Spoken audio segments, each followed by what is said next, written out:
Hey everyone, good morning. Going to be going into chapter 6, which is the longest chapter of the week, but a lot of it for most of you is going to be repetitive. For some of you, we're going to roll through it, and then, like we talked about previously, how you're going to end up doing a lot of this stuff when we get going through other courses, because we do have a full course dedicated solely to fitness assessment. So let's rock right into this. But one of the things that NASM is really big on, and actually any certifying body is really big on, is what you can and cannot do. So let's just kind of hit on a little bit of that before we get into before any assessment stuff, because we don't want to cross over our boundaries or have any issues with what our scope of practice is, or what we can or cannot do within our job scenarios. All right.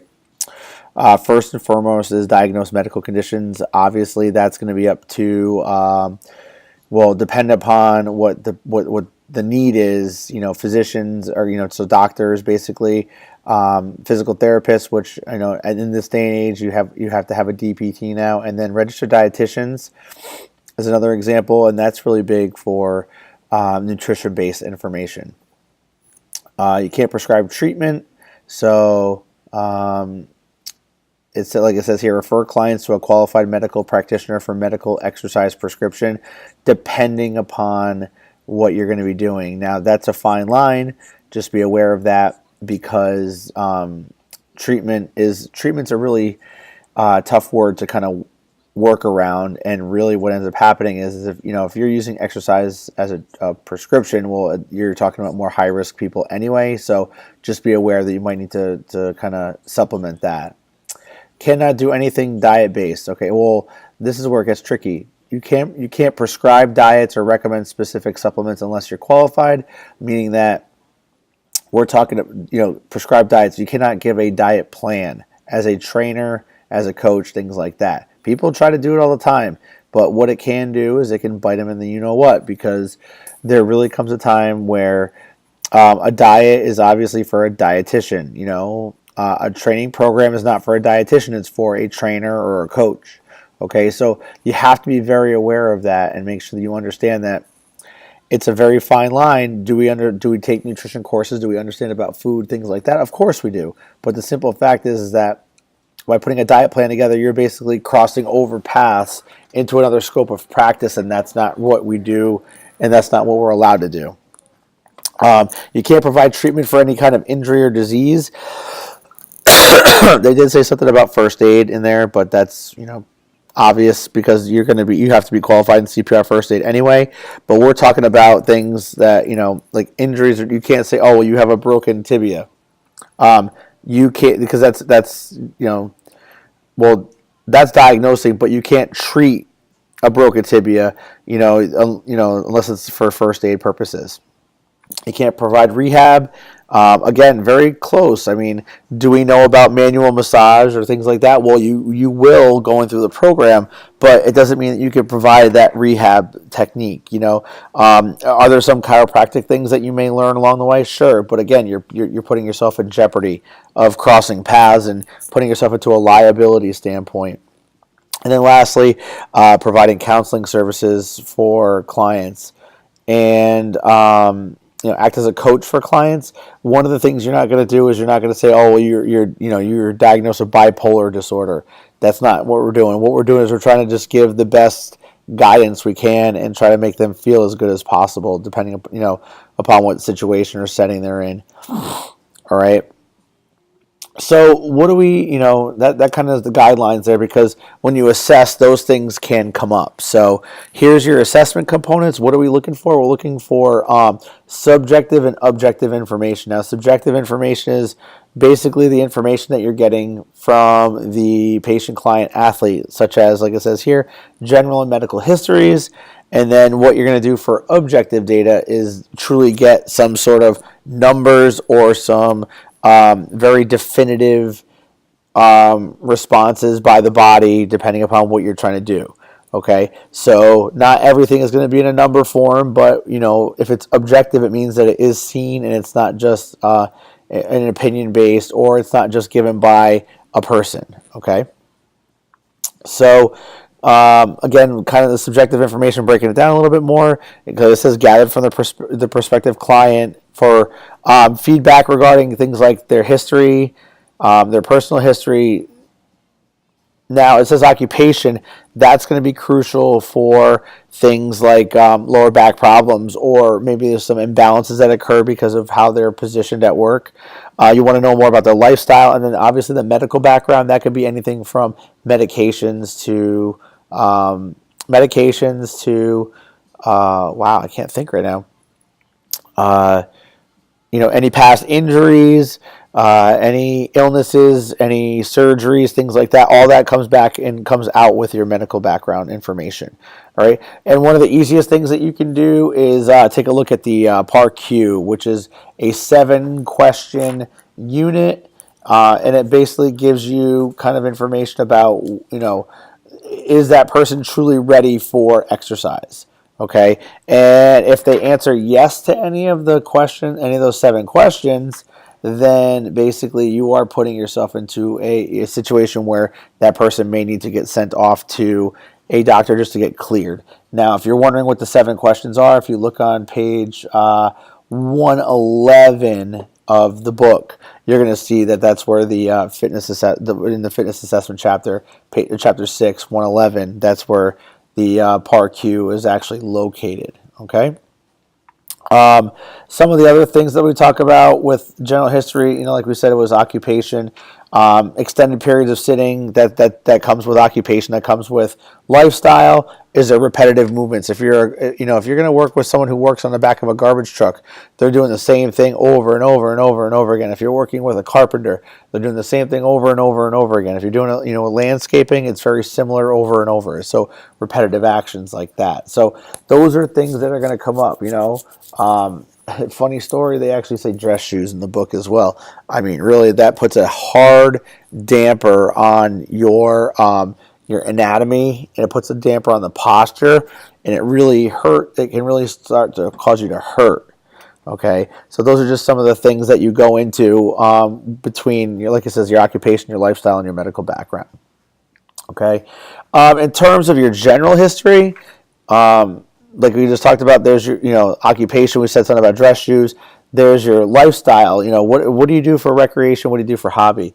Any of those can be obviously shown to be more active in you. So if you don't have a lot of recreation time, or you don't do anything for a hobby, we know that you may be, outside of moving around at work, you may be sedentary. Or if you don't do much at work and you don't do anything outside of that with your lifestyle, then we know that you're extremely sedentary, and that can cause a problem with weight and and complications, injuries, and potential disease risk later on in life.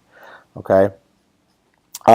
As for your medical history, there's a lot of things that we're looking at, but we want to make sure that anything life-threatening is taken, with precaution. That's why it's in your best interest to make sure that if there's anything that ever comes up where it shows to be life-threatening, or that it can become a problem where if you're training a person, they could have another event occur, then they need to make sure they get cleared by a doctor, or that they are going to have more of a supervised training session. And that kind of goes back to the third bullet here: prescribe treatment and refer clients to qualified medical practitioners for medical exercise prescription. That's a little bit different for that purpose. So what are we looking at, though, with medical history? Like I was kind of explaining before: injuries, past surgeries, chronic conditions like COPD would be considered a chronic condition. Do they have diabetes? Things like that. All right. Also, chronic conditions, you're talking about obesity, you're talking about hypertension, you're talking about if you have a horrible lipid profile, so total cholesterol, triglycerides, things like that. All those are risk factors in terms of for basically cardiovascular disease. Okay, and then lastly, with your medical history, you need to know about your medications. One of the things with medications is that you basically can have a nasty interaction if you're making somebody work really hard with specific medications, and what ends up happening is with those medications is you end up causing them to have a cardiac event or a respiratory event or something, a stroke or anything like that can occur because the exercise was not tolerated because of the medication that the person was on. So you got to be very careful with that. As we said, the objective information is what is gathered by you. It's raw data or raw information that you get directly from what's being looked at. Okay, so what are we trying to do here with objective data? We're trying to get it over a period of time, and then obviously the subjective information is going to stay pretty constant. Okay, so what we're talking about with objective information is physiological assessments, body comp, cardiorespiratory, postural, or even movement-based assessments, and then lastly, performance assessments. And it should go in that order because, or close to that order, because you are trying to get things that go from easy to hard. Okay, things that are easier to obtain, and then things that are a little bit harder to obtain depending upon the person. In terms of physiological assessments, what are we talking about? Heart rate and blood pressure. So heart rate, taking your pulse. Two locations, carotid and radial arteries, and we know that those are pretty standard. Try to avoid using the thumb while doing it. And then blood pressure. Blood pressure can be a little tricky because really you need to know how to do it, and that's one of the things that when you come back to class for the next couple of weeks here, we are going to, we may have an ability to practice the blood pressure component, but we do that in other classes. The other thing, too, is you got to be very careful of making sure that if you are doing electronic blood pressures, is the cuff fitting correctly, because that can actually cause a complication and cause you to have a false read for hypertension. But just be aware, it's a little bit more accurate, in my personal opinion, to have a professional or someone who is very knowledgeable in taking manual blood pressure, because sometimes I feel like those electronic cuffs can be a little bit finicky, and they're very dependent upon certain conditions. Okay, so there's your radial pulse. Making sure that you place your hand in the right position, and then taking the count accordingly. But the best count would be obviously 60 seconds versus 30 versus 15 versus 10, because those are just estimates at that point. You take a full 60 and you get what really is being said at that 60 point. There's your carotid, same thing. They may ask you this on the test though, but they may say, what is the average resting heart rate of a male or a female? And you'll be able to answer that at 70 or 75 beats per minute. Okay? So we talked a little bit on Tuesday about how we had those in the cardio chapter. Well, no, it wasn't a cardio. Yeah, it was the cardio chapter that we talked about how you're going to be in certain specific training zones, and we went and explained how we find the training heart rate. Well, this is just the way to do it at this point, because we know depending upon what type of zone we're going to be in for our stage training is going to show this right here. Okay, so again, there probably may be test questions on your true exam or in class exam that makes you have to find the best option for a particular training zone. Okay. In terms of the heart rate reserve method, what you're doing here is you're physically taking a heart rate that a resting heart rate that you have, and putting that into the mix and doing exactly what it says here. You're going to find your heart rate max. You're going to subtract your resting heart rate from it, and then that'll give you a number. Always do your parentheses first, and then there you multiply it by the desired intensity you want to work at, and then add the resting heart rate back into it. Okay, and that is your heart rate reserve method. So really, let's just give you a number here. If you said that you were 20 years old, that would be 220 minus 20 gives you 200. So it would be 200 minus a resting heart rate of just say 50. This person's pretty healthy, all right, which equals 150. And then you're going to multiply that by we want to work at 80%, multiply it by 0.8, which equals 120. And then we're going to add back in the resting heart rate of 50 So this 20-year-old person, all right, with a max heart rate of 200 and a resting heart rate of 50, would be able to, 80% would be working at 170, okay, of their heart rate reserve. Okay, now that's vastly different if we went 220 minus your age, which gives you 200, and then just multiplied that by 0.8, which is 160. And that's just the heart rate max equation. Okay, that's a little bit different. So you can see that by taking into account the resting heart rate, you get a more accurate portrayal of what you're trying to do. Okay. Let's see, here we go. And then with blood pressure, the top number, systolic versus diastolic. Your systolic number is the higher because it's the ventricular contraction, which means that you need to make sure that you have adequate pressure to push blood out of the left ventricle, okay, and then through the aorta, all right? And your normal is below 120, and then for diastolic, or your bottom number, or the relaxative phase of the left ventricle, you're talking about your number being below 80. Okay, so we know that average, or good blood pressure is really anything below 120 over 80. That's what we're looking for. Okay, as far as blood pressure testing, I'm not going to go over this in our lecture here, but you can go through and read this. And obviously, if you want more information on that, what you can do is, I believe it is page 120 to 121 in your book. Kind of explains the blood pressure a little bit more. And then you can go back here and look at it here. But there's we go over it in class and how to do that. But as far as testing goes, I don't believe I'm going to test you on these numbers here. Okay. For body comp, there are many variations for body comp. There's a couple that they say right here. You get your Skinfold measurements, which is the calipers. You have BIA or bioelectrical impedance. Now the A stands for analysis. This is the one where if you step on like a scale and you have the nodes that you put your feet on, and it kind of gives you an estimated body fat percentage, or you have the handheld Omron. If you're, again, if I were to go, let's see here, if we just type in Omron.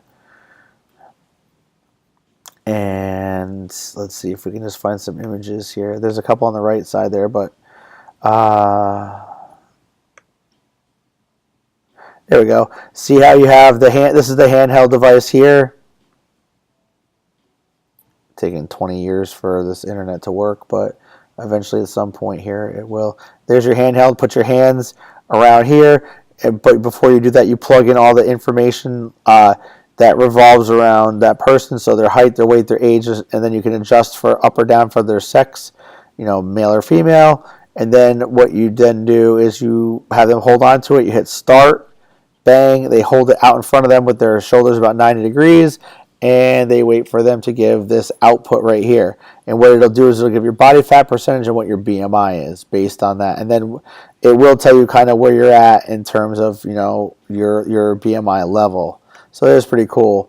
And then the same thing we'll get out of here and we'll go back to here. The scale. The scales are pretty cool here because these actual Omron ones have the handheld and they have the foot pads, which gives you more contact points. So it may be a little bit more accurate, but they're really not that bad if you're trying to just kind of get a rough estimate to where you're at. And this is basically, this is the person right here holding it straight out in front of them, and it gives them that readout. This is how you hold the Omron right here, and that's a BIA. But there's also, and what they do is, just so you can kind of see, is sometimes you'll see it where a person will have the nodes on them, kind of like this picture right here. And you can see where it's a little bit different, but it's, again, contact points. Lower and upper limbs, and what you're doing is the electricity that is being sent into that area is trying to transfer from one node to another, and by via time received, what happens is the time received that the electrical point gets from one node to another gets put through like a quick algorithm, and it can spit out what your body fat percentage, because The more fat you have, the slower the transmission. The more muscle you have, the quicker the transmission, because muscle has more water in it, and water is a conductor of electricity. Okay, so those are two different options there. And then hydrostatic weighing, being able to measure your body density based on how you float in water or how much you weigh underwater. And I'll just give you kind of like a, if you actually, for that one there, I don't know if they have a picture in the book, but I'm going to check and see here. They just talked about Skinfold more than anything, because that's predominantly for, if you know, depending upon the facility you're going to work for. If you work in a really like a more high-end facility, then they, you know, meaning like at a university or a research center, then you're going to find a lot of that underwater weighing. But it's, you know, it's very pricey, and you're not going to find that at your typical strength and conditioning facility or your gym. And really, this, you know, you're doing exactly what it looks like here. You're taking the weight of the person underwater as they get under there. But what you have to do is make sure that you eliminate all the air in your lungs before you go and do that. And that'll give you a weight underwater. Put that into an equation, and by determining your body density, you can then spit out your body fat percentage. And that's how you find it there. But like I said, the most common way that we're going to talk about is your Skinfold analysis, and that you'll see all of the pictures and everything like that from pages 122 all the way till let's see, that's 124. Yeah, until page 124. And by taking the sum of the skin folds, you can actually, there's a chart in here, and you can get a rough estimate to where, you know, by adding up all the sum of the skin folds and estimating closely, you can kind of see where a person might be at body fat wise based on their age. So that chart on page 124, 125 gives you that. Okay. So what are we really doing with body comp? We're really trying to see where their health risk is. Obviously, the more fat that we carry around, the more risk of disease or having an event occur. We actually can get a better understanding of where the body fat is located in more pronounced areas. We can then, on multiple occasions, do multiple assessments, and we can find out if they're changing their body comp. And then what we can do, progressing from that, is to get a healthy body weight and see how we can get to help them to get to that healthy body weight. And then from there, it also helps us if we need it for appropriate program designing. All right. If you have someone who is, under fat, that could be also an issue where we need to get some weight gain, where that could be a total change of what a true exercise program is all about. So it just depends on what you're trying to do. Okay. With Skinfold measurements, like I gave you the page numbers before, but starting on page 123, the one difference though is that in class, for the assessment course, we go through 7 locations, but today what I'm going to talk about is the 4. And the 4 locations, I believe they have it in the book. Yes, they do. We'll talk about that in a second. But there's 4 locations, and what we're trying to do is get an indirect way to determine how much fat is under the skin, or what we would call subcutaneous fat, okay, which is located directly below the skin. Now, when you're looking at things like this, it's take a minimum of 2 measurements at each site, and the reason why that is this. Just say that you pinch the chest, and you get a 12 reading, you get a 12 reading, and then you get a 13 reading. Well, the reason why it says minimum of 2 measurements is that if you take 2 measurements back to back and they both equal 12, then you don't need to even do the third. You would just do 12, and you're like, oh, I got a 12 again, I'm good. We know that the chest site is 12. But just say that you do your bicep, and your bicep is 15, 18, and it's like, okay, well, it's not 15, 15, so we know we got to do a third one, and it was 16. What we can do is take the average of that, so it's about 16 or 16 and a half, 17. Okay, so you don't have to be that precise, but if you're like, okay, 15, 16, 18, I'll say 16 is the average because it's directly between the high and the low. Okay. You need to be accurate in locating your landmarks. One of the things that I did when I first started doing a lot of Skinfold testing was I used a marker and try to avoid Sharpies. They're not very good at washing off, and they, there's nothing worse than making somebody walk around with X's all over their body, while they have to go to work or something like that. So just be cautious of what you use for markings, and then don't make them huge so it's very pronounced. But the reason why you're doing those markings is because you want to make sure you pinch in the same location every time. Okay. Do not measure after exercise. That can change the body fat percentage slightly. But the other reason why too is because if you get someone who does it directly after exercise, they're number one, they're heated up, but number two, sweat makes it very difficult to actually do the physical pinch of the body fat of the skin. Okay, and then it's not effective on extremely obese clients. The interesting thing about this is that, you're like, oh, I want to be as accurate as possible. It's like, well, doing a Skinfold test on someone who is morbidly obese, number one, it's going to be an inaccurate measure. It's going to be something that's going to not show what it's supposed to show. So that might be where we come into play with that BIA. We have to hold on to the device to at least kind of give an idea as to where they're at.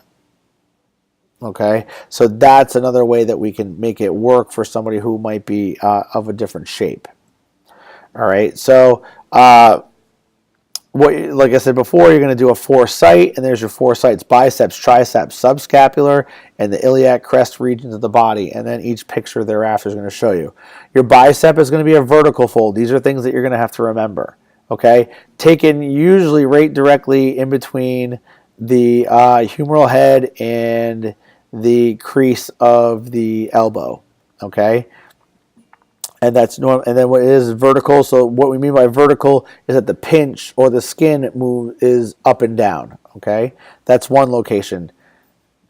Next one is your tricep. Again, halfway between the humeral head and now the olecranon of the elbow, and that's going to give you that vertical fold right here, where you can be able to turn, take your millimeter numbers and then go from there. Okay.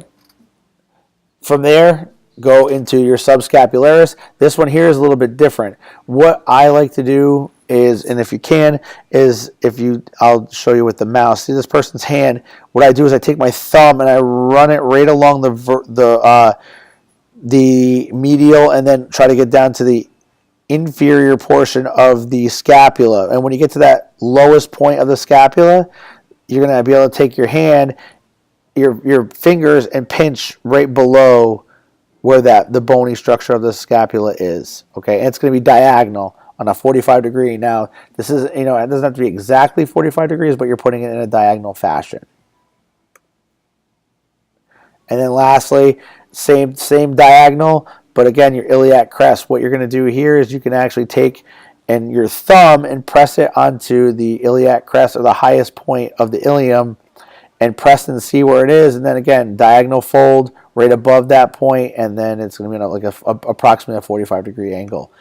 Take those scores, add them up, and then you will then, like it says here, table in the textbook, I got it, 124 to 125. That is where it is located.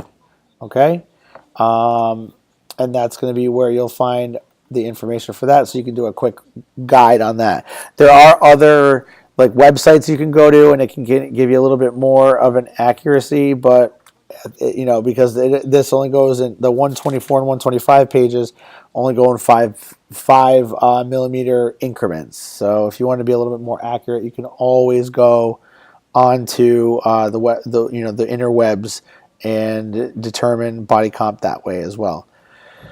Another thing with circumference is, it's another way to determine body comp. It's not going to give you a true body fat number, but what we're looking at here is we're trying to find inches. Okay, and a lot of times it's a good way for you to see where the fat and the fat is being lost and muscle is being gained. Doesn't mean that every location that you have on the system is going to drop in size, because as someone becomes more muscular, they can get increases in size. Okay, so For guys, we're looking more about abdominal region that we want to see size really go, because guys tend to hold their fat there. Hence the what we call the android fat pattern, which is like the apple shape. And then females, we consider them to be a little bit more pear shaped. So they're gonna, we want to see them potentially have a drop and decrease if they're overweight or obese in that hip and thigh area. Okay. And that's really where we need to be aware of that. So circumference measurements can show where those areas of concern are. And then we want to see the drop in total inches if we're trying to lose weight. Okay. So there's your neck right across the Adam's apple, trying to make it straight around the neck. From your chest, it's across the nipple line. And for women, it's the upper chest. So it's a little bit different. We're talking about probably, if you figure this is a girl, we're going to be up, maybe closer to the right above the armpit level. Okay. For the waist, you're going to go. Normally, what you do is you just go right through the belly button. That's usually a really good way to really a good landmark for that. But like it says here, if there's no apparent narrowing of the waist, measure at the belly button. So it's usually at the narrowest point of the waist. So belly button is usually a good landmark for that. For the hips, normally what I do with this one here is I have the person stand in front of me and then have them turn sideways so I can see their front and their back. And then what I then do is go around the widest portion of their butt, and you get the measurement for their hip. And then their thigh, it says here 10 inches above the top of the patella, just below the buttocks. What you're talking about here is what you're really going to find is that if you look at the medius portion of the thigh, it's usually within this area, okay, 10 inches above the patella versus having to measure up. Usually just take the widest point of the patella. That also can be a way. But if on a test question they ask you, yeah, it's 10 inches above the patella, okay? Your calf, again, widest point around, the calf, that's what you're looking for as well. And then from there, what you can do is you can determine what a person's waist to hip ratio is. And all you got to do, if a person's, so we'll just give you the example here. If a person has a 30-inch waist and they have a 40-inch hip, that's going to equal 0.75. Okay, and you may see that in a woman, okay, because normally a woman's going to have a lower percentage or a lower decimal place ratio, but that could happen. That's just one example there. So if we did, I'll do the math really quick here. If we were to do, if you had someone who had a 33-inch waist and they had a 36-inch hip, what you're looking at there is about 0.92, and that would be more of a male number. So what we're saying is that all you got to do is just take those two numbers, divide them, and then you get your ratio, and then you want to be able to take and see where a ratio higher than 0.8 for females and 0.9 for males can be an added disease risk on top of what we call your circumference of your waist. Okay, so that can be very, very scary for people in that way. Okay, BMI, it's a way that we can kind of see what your weight is relative to your height, and really there are some ways that you can do it. The best way to do it is take a person's weight. So if a person, in pounds, they weigh 200, and if they're just say 70 inches, they're here, they're 70 inches tall. What you do is you would then go 200 divided by 70 squared, which is 4,900, which equals, do the math really quick.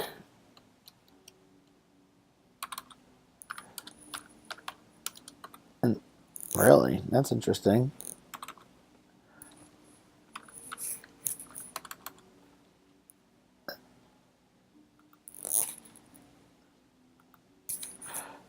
Yeah, that's not coming out right.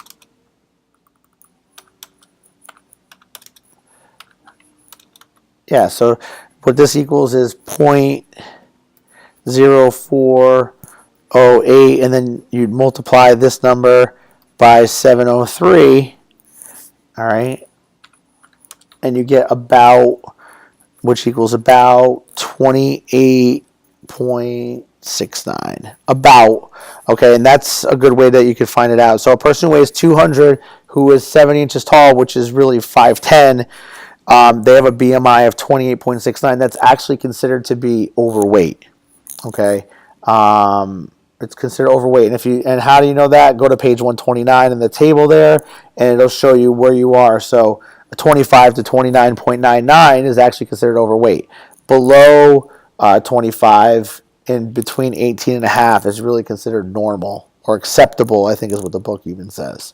Okay, so that's a way you can do that as well. So that's physiological stuff. Let's move on to the cardiorespiratory. Very common things that trainers and coaches will do. They'll do a step test, and they'll do a Rockport walk test, which is usually a mile in distance. And what are you trying to find? You're trying to find cardiorespiratory efficiency and overall condition. So what you're trying to see is, are they, how in shape are they, and then their VO2, their estimated VO2 max. Okay, so what does this do when you see these assessments? Is it truly gives you like a baseline, a starting point, okay, of where they are and where we want them to go. Okay, if they score very well on these, well, then we know that they have an ability to go up. It's going to be a different way. Okay, so your step test is really not too bad. What we talk about there is it's 3 minutes in length. Let's see if they, oh, there we go. 3 minutes in length. They actually want you to do it on a 12-inch step because this is the YMCA version of this. So it's a 12-inch step. You're going to go for 3 minutes, and everybody goes the same step total per minute. Or not per, it's the same beat per minute, which it says here is 96 steps. What you do is set this to, like it says, let's see. So would it be 96 beats per minute? No, that's too fast. No, maybe it would be. Yeah, up, down, down. Yeah, so it would be you set the metronome to 96, and then what they would do is they would go up, down, down to that metronome beat on a 12-inch step. And then from there, they're going to keep going for 3 minutes. And then what they then do is they take a 60-second pulse count after they get done, and that's the recovery pulse. And then from there, what you do is you look on the chart on 130 and 131, and you can see where they are in terms of a category. Okay. If they can't finish, then obviously we know they're going to be in a very poor category or needs improvement category, and that could be something that we could that we need to work on continuously with them. But if they finish the 3 minutes, we want to see where they recover their heart rate to within 1 minute. Okay, and there's your so where do we start our people? Depending upon where they are at. If they score in a poor or fair, they're in zone 1. Average and good is zone 2, and then very good is zone 3. Okay? And we adjust accordingly for that based on the stage training that we have. The Rockport walk test is a 1 mile walk. It's as fast as a person can go in 1 mile. How do you know the difference between a walk and a run?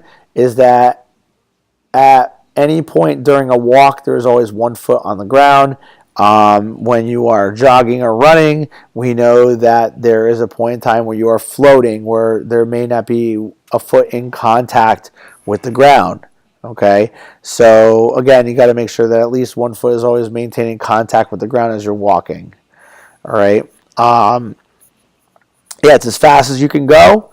And then immediately record the client's heart rate at the 1 mile mark. And then what you'll do is there's a formula that you basically will place all the information in. And so on page 131, and that'll give you a VO2 max score. And then on page 132 is the chart to show you where the person's category is in terms of their overall health. Okay. And then from there you go. Same thing with the poor, fair, average, good, and very good in terms of where you want to start in terms of their zones.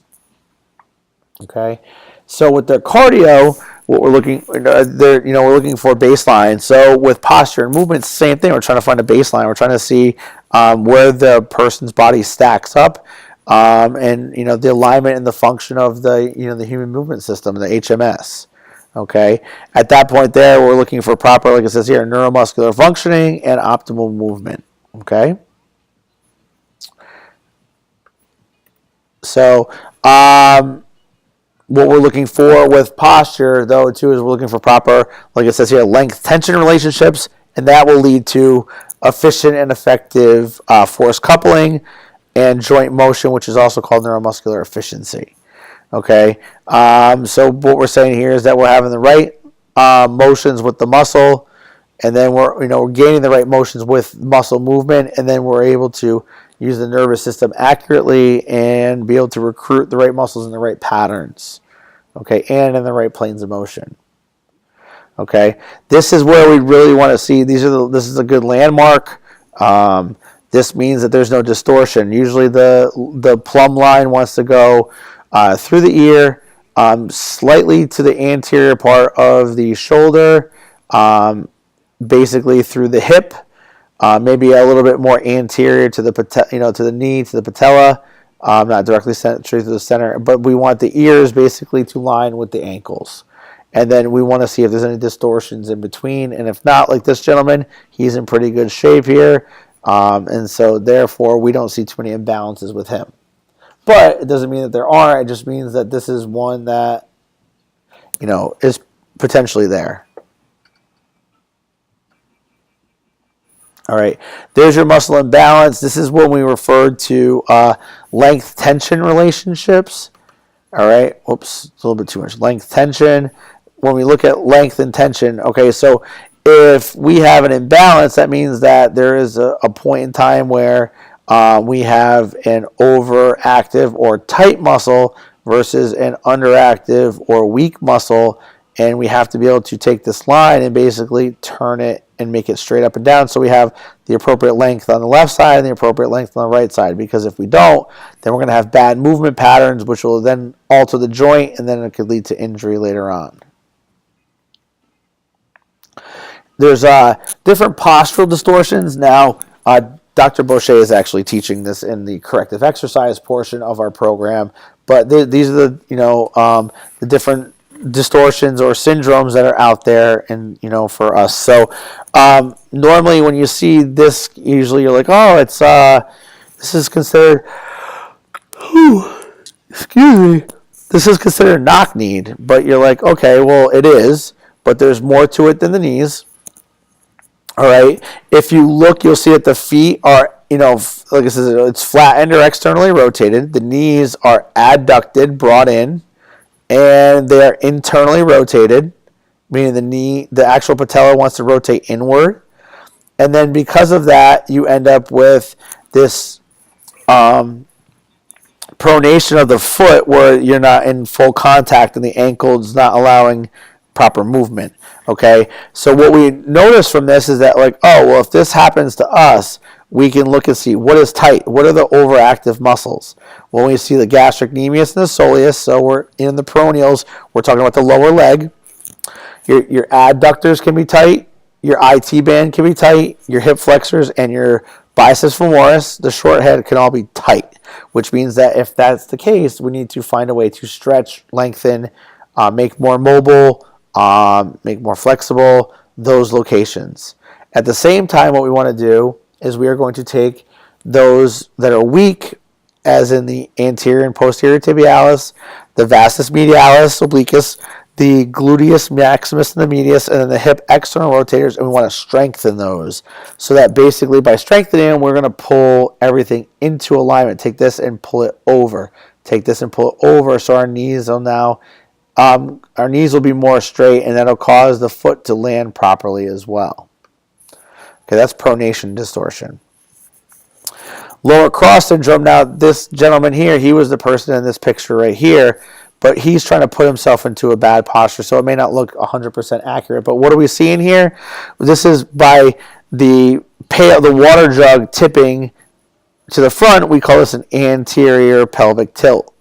Okay, what that'll do is it'll cause lumbar lordosis, or curvature of the spine, of the lumbar spine. And why? Because normally you have tight gastrics and soleuses, you have tight hip flexors, tight adductors, your erectors are tight, and then your lats are tight as well, and then it'll cause that curvature of the spine. And what are normally weak there are glutes, particularly our glute maximus and medius, to not pull down. All right, your anterior tibialis and your posterior tibialis, your transverse abdominis over in here, and your internal obliques more toward the side. Okay, so that's lower cross syndrome, or as other people may refer to it as the lordosis. Okay. And then lastly is kyphosis, or upper cross syndrome, where you have that round back.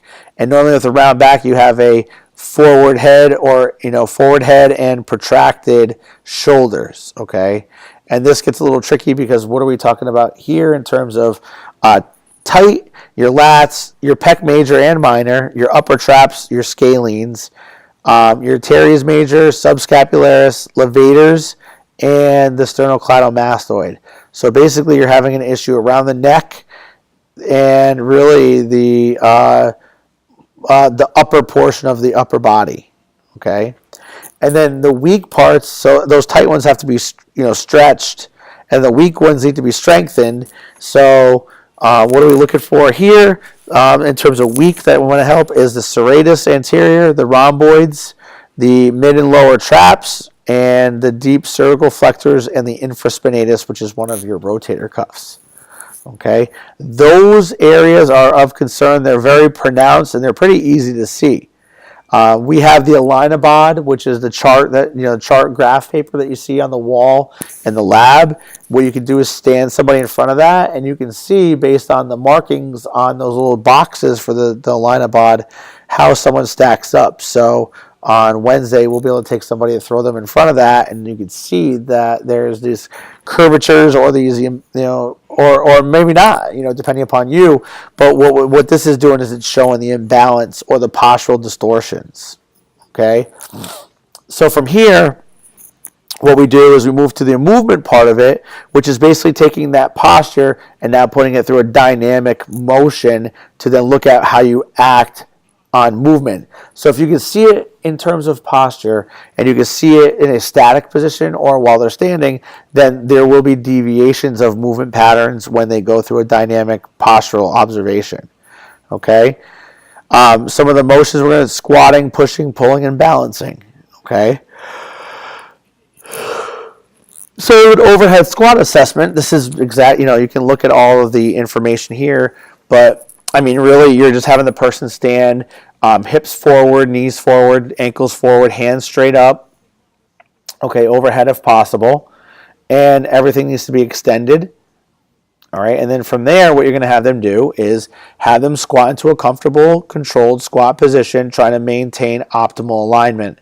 And then you can have them repeat it, because the main reason for the movement repeating is so that you can do like a side view, a left side view, a side view from the right side, a back side, and a front side. So you can have them do multiple reps, and it'll start showing. Now, the first couple reps might look really good, but if you have them do, 5, 6, 7 reps, and they can handle it, you might start seeing the posture and the mechanics change, as a person potentially could be getting tired. Okay, so here's some things that you may see. Obviously, the left side is the most accurate for what we're looking for. You can see that we have a good hip line through the ankle. We are trying to avoid toes turning out, or that'll open. And it's not really so much that it's toes turning out; it's the fact that you're going into what we call a bow leg position, and then you can see here that you have the knock knee position again that can cause you to have these issues. This one right here is usually the more common of them, because the knock-kneed or valgus position is usually more common, and because of the way that we we move around or the lack of moving that we have. Okay, here's some other examples of bad posture. I mean, the one, again, this one here on the left side is the correct, but you can see here people will have shoulders fall, they'll have their lower back fall, they'll have a curvature of their lumbar spine. So you have to be looking for all of those things, and then what we can do is find ways to help treat that, not treat it, but to correct it so that we can do the, get the right thing. Okay. The other movement observation that you can do is a single leg squat. There's your setup right there, standing on one leg, place your hands on the waist, focus on what's in front of you, and then the foot should be pointed straight ahead, and the foot, ankle, knee, and what we call the lumbo-pelvic hip complex should be in a neutral position. So your lower back and your hip region should all be in line, okay? And what we're looking for, again, is to be able to squat down effectively on one leg and then obviously the other, and after that, and to see, and we're going to look for deviations. And like it says here, one of them didn't say in the other one, but perform 5 repetitions per side is optimal. Okay, here's some deviation from the front view. You're talking about, again, knees moving inward or adducting. Okay, so we don't want that to occur.